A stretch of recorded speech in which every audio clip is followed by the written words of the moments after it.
Halo teman-teman, kembali lagi bersama saya, Rosalinda Teresia Jedomoran, dengan NIM 8420223004 semester 5. Saya dari Program Studi Pendidikan Matematika, Institut Keguruan dan Teknologi Larantuka.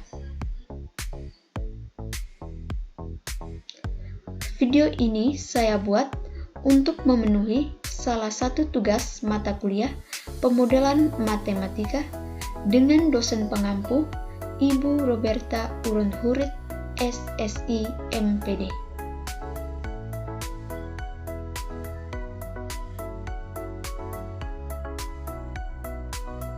Oke teman-teman, video kali ini saya akan menjelaskan pemodelan matematika tentang penyakit lambung. Pokok-pokok pembahasan: yang pertama, identifikasi kasus; yang kedua, asumsi-asumsi; yang ketiga, pembentukan skema; dan yang keempat, model matematika. Yang pertama yaitu identifikasi penyakit. Definisi dari penyakit lambung itu dapat merujuk pada berbagai kondisi yang mempengaruhi fungsi lambung. Beberapa penyakit lambung yang umum termasuk: yang pertama, gastritis. Gastritis ini terjadi karena adanya peradangan pada dinding lambung. Kemudian, yang kedua, GERD. GERD ini karena asam lambung naik ke kerongkongan yang menyebabkan iritasi dan nyeri di ulu hati. Yang ketiga, tukak lambung. Tukak lambung ini karena adanya luka terbuka pada dinding lambung oleh paparan asam lambung. Yang keempat, gastroparesis. Ini gangguan pada otot lambung yang menghalangi makanan ke usus halus yang menyebabkan mual dan perut kembung. Kemudian kita lihat penyebab penyakit lambung. Yang pertama, infeksi bakteri Helicobacter pylori. Infeksi ini merupakan penyebab paling umum, yaitu gastritis dan tukak lambung. Kemudian bakteri ini merujuk pada perusakan lapisan pelindung lambung sehingga asam lambung bisa mengiritasi dinding lambung. Kemudian yang kedua, konsumsi obat tertentu dalam jangka panjang, terutama obat yang antiinflamasi non-steroid seperti ibuprofen, aspirin, naproxen. Yang kedua, obat ini mengurangi produksi lendir pelindung lambung dan meningkatkan risiko iritasi atau luka. Penyebab penyakit lambung yang ketiga yaitu stres berlebihan. Stres tidak langsung menyebabkan luka lambung, tetapi tidak dapat memperburuk gejala dan meningkatkan produksi asam lambung.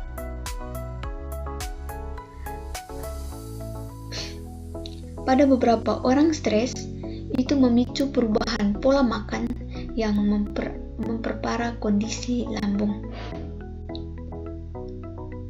Kemudian penyebab penyakit lambung yang keempat yaitu pola makan tidak teratur atau jenis makanan tertentu. Makanan tidak teratur, makan terlalu cepat atau sering melewatkan waktu makan. Yang kedua, makanan pedas, asam, berminyak atau terlalu panas dapat memicu iritasi lambung.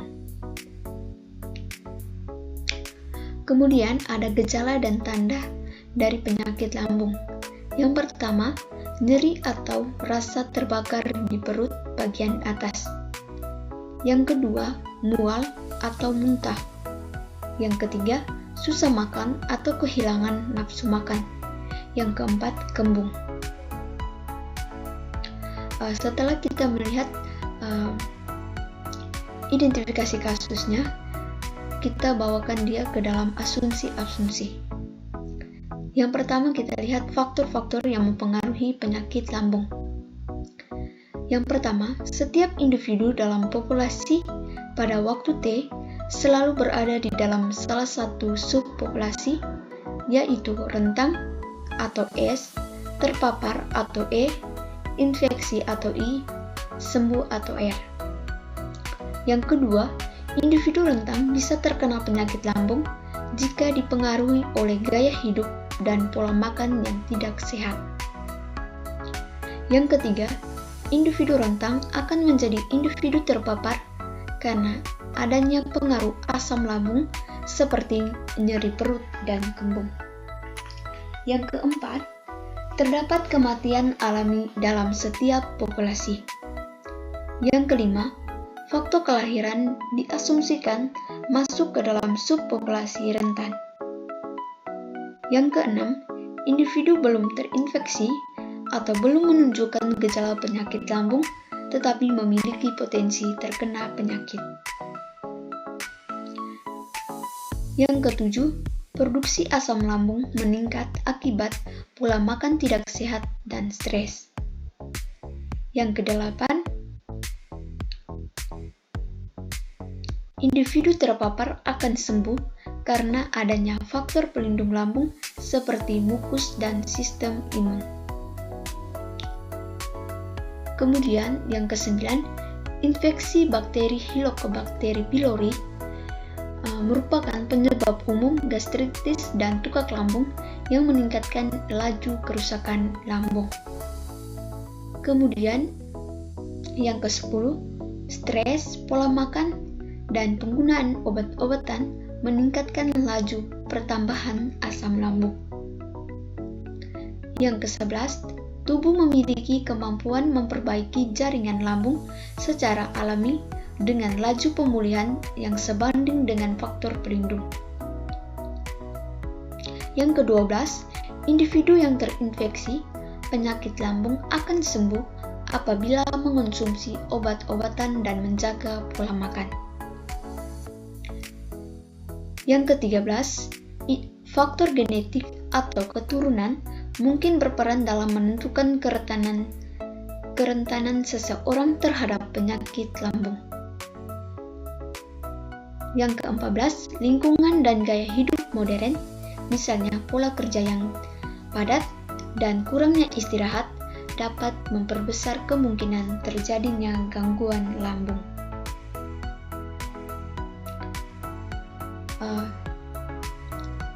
Faktor-faktor yang signifikan yang mempengaruhi penyakit lambung. Yang pertama, setiap individu dalam populasi pada waktu T selalu berada di dalam salah satu subpopulasi, yaitu rentang, S, terpapar atau E, infeksi atau I, sembuh atau R. Yang kedua, individu rentan bisa terkena penyakit lambung jika dipengaruhi oleh gaya hidup dan pola makan yang tidak sehat. Yang ketiga, individu rentan akan menjadi individu terpapar karena adanya pengaruh asam lambung seperti nyeri perut dan kembung. Yang keempat, terdapat kematian alami dalam setiap populasi. Yang kelima, faktor kelahiran diasumsikan masuk ke dalam subpopulasi rentan. Yang keenam, individu terpapar akan sembuh karena adanya faktor pelindung lambung seperti mukus dan sistem imun. Yang ketujuh, individu belum terinfeksi atau belum menunjukkan gejala penyakit lambung tetapi memiliki potensi terkena penyakit. Yang kedelapan, produksi asam lambung meningkat akibat pola makan tidak sehat dan stres. Yang kesembilan, individu yang terinfeksi penyakit lambung akan sembuh apabila mengonsumsi obat-obatan dan menjaga pola makan. Yang ke-10, individu sembuh karena adanya faktor pelindung. Setelah kita menentukan faktor yang signifikan yang mempengaruhi penyakit lambung, langkah yang selanjutnya kita menentukan parameter. Di sini saya simbolkan S sebagai populasi S ini saya definisikan sebagai jumlah individu rentang. Kemudian simbol E atau terpapar ini saya definisikan sebagai jumlah individu terpapar. Kemudian simbol I saya definisikan sebagai jumlah individu yang terinfeksi. Kemudian simbol R saya definisikan sebagai jumlah individu yang sembuh. Kemudian simbol alfa saya definisikan sebagai laju peningkatan asam lambung akibat pola makan dan stres. Kemudian simbol beta saya definisikan sebagai konstanta pengaruh asam terhadap kerusakan lambung. Kemudian simbol delta saya definisikan sebagai pengaruh infeksi H. pylori. Kemudian simbol gamma saya definisikan sebagai laju individu terpapar akan sembuh karena adanya faktor pelindung lambung. Kemudian simbol theta saya definisikan sebagai laju individu terinfeksi akan sembuh setelah mengonsumsi obat-obatan dan menjaga pola makan. Kemudian simbol mu saya definisikan sebagai tingkat kematian alami. Kemudian simbol P saya definisikan sebagai tingkat kelahiran. Setelah kita menentukan parameternya, langkah yang selanjutnya kita membentuk skema. Pembentukan skema ini berdasarkan asumsi-asumsi yang lebih signifikan yang lebih mempengaruhi penyakit lambung. Di sini bisa dilihat bahwa terdapat 4 populasi, yaitu populasi rentan atau S, kemudian populasi terpapar atau E, kemudian populasi I atau infeksi, kemudian populasi sembuh atau R. Kemudian pada keempat populasi ini juga pasti akan mengalami kematian alami. Di sini saya simbolkan dengan mu. Langkah yang pertama kita lihat pada populasi S atau populasi rentan, yang mana individu rentan ini belum mengalami penyakit lambung. Pada populasi S ini, yang mana populasi rentan ini pasti adanya kelahiran, yang mana saya simbolkan parameternya dengan P.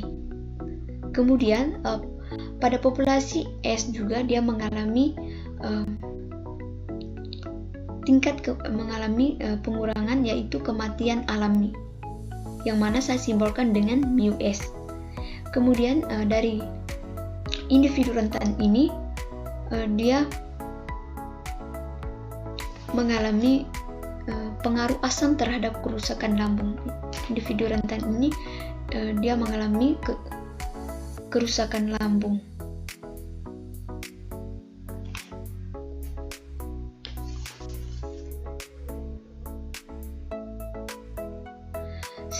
Kemudian kita lihat pada populasi E, yang mana populasi E ini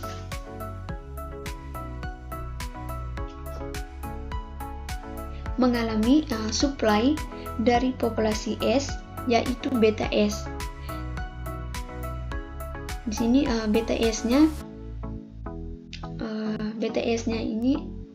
betanya ini adalah pengaruh asam terhadap kerusakan lambung, yang mana individu terpapar pada populasi E ini itu dia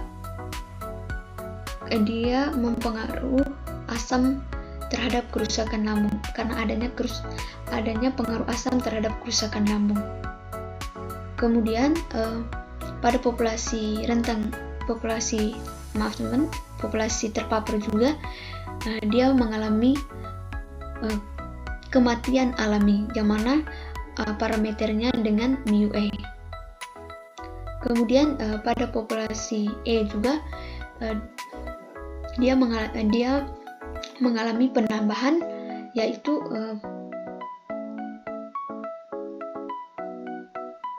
individu terpapar ini karena adanya infeksi H. pylori. Kemudian pada populasi E juga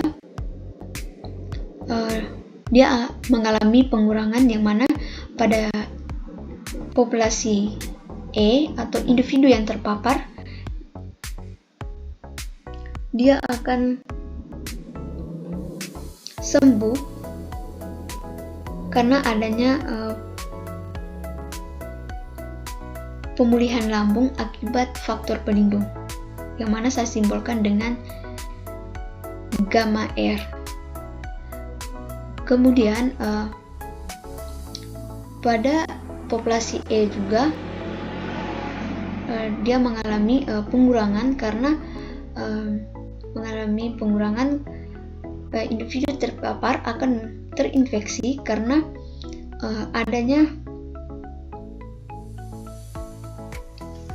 adanya laju peningkatan asam lambung akibat pola makan dan stres, yang mana parameternya saya simbolkan dengan alfa. Kemudian kita lihat pada populasi I, yang mana populasi I ini mengalami supply pada populasi E, yaitu di sini disimbolkan dengan alfa, yang mana tadi alfa itu adalah laju peningkatan asam lambung akibat pola makan, sehingga individu sudah terinfeksi karena adanya peningkatan asam akibat pola makan dan stres. Kemudian pada populasi I juga mengalami kematian alami. Di sini saya simbolkan dengan parameternya, yaitu μI. Kemudian pada populasi I ini dia akan mengalami pengurangan, yang mana populasi I ini akan sembuh jika pada populasi I ini individu yang terinfeksi ini dia mengonsumsi obat-obatan dan menjaga pola makan, sehingga di sini parameternya saya simbolkan dengan theta I. Kemudian kita lihat pada populasi R, yang mana populasi R ini dia mengalami supply dari populasi I, yang mana yaitu theta I, yang mana tadi sudah dijelaskan bahwa theta I ini adalah individu yang terinfeksi itu akan sembuh apabila individu yang terinfeksi ini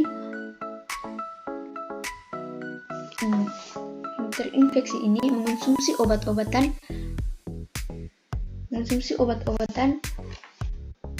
dan menjaga pola makan. Kemudian pada populasi R juga dia mengalami kematian alami, yang mana saya simbolkan dengan μR.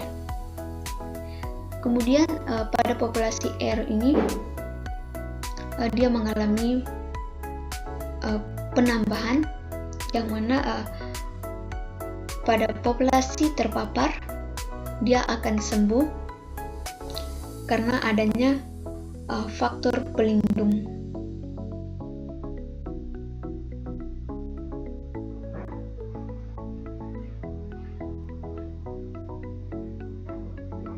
Karena adanya faktor pelindung. Di sini parameternya saya simbolkan dengan gamma R. Oke, baik teman-teman, setelah kita melihat pembentukan skema untuk penyakit lambung dengan parameter-parameternya, kemudian langkah selanjutnya kita instruksikan model.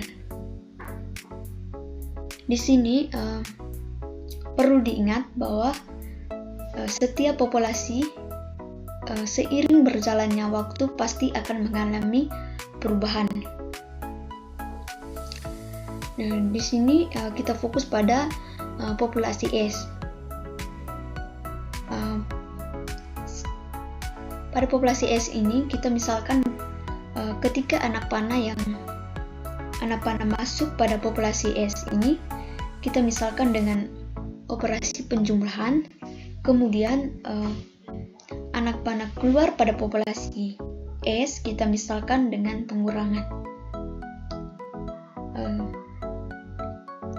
Di sini kita lihat anak panah masuk ke populasi S, yaitu pi, yang mana pi ini adalah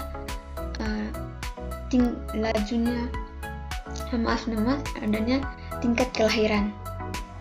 Kemudian pada populasi S ini dia mengalami pengurangan, yang mana anak panah keluarnya yaitu mu S dan beta S.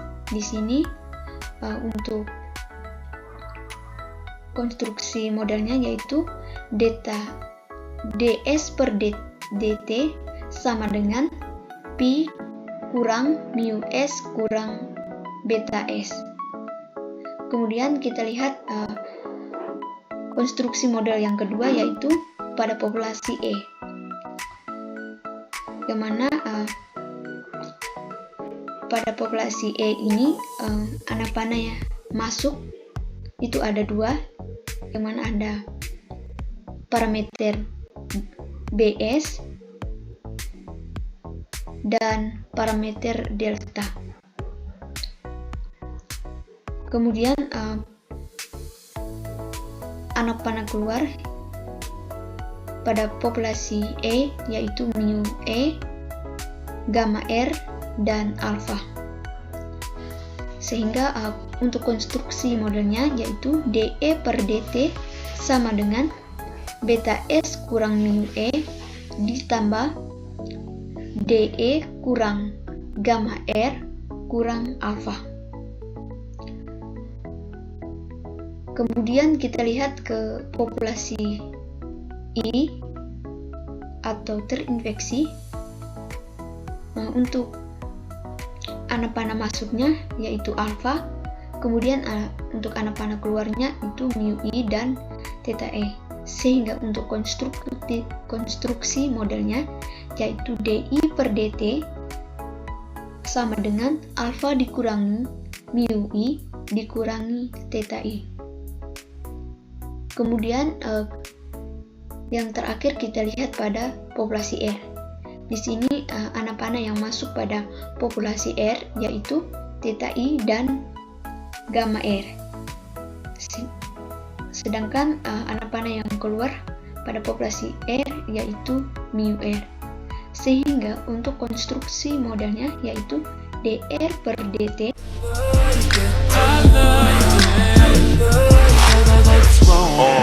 pull your panties down from under you.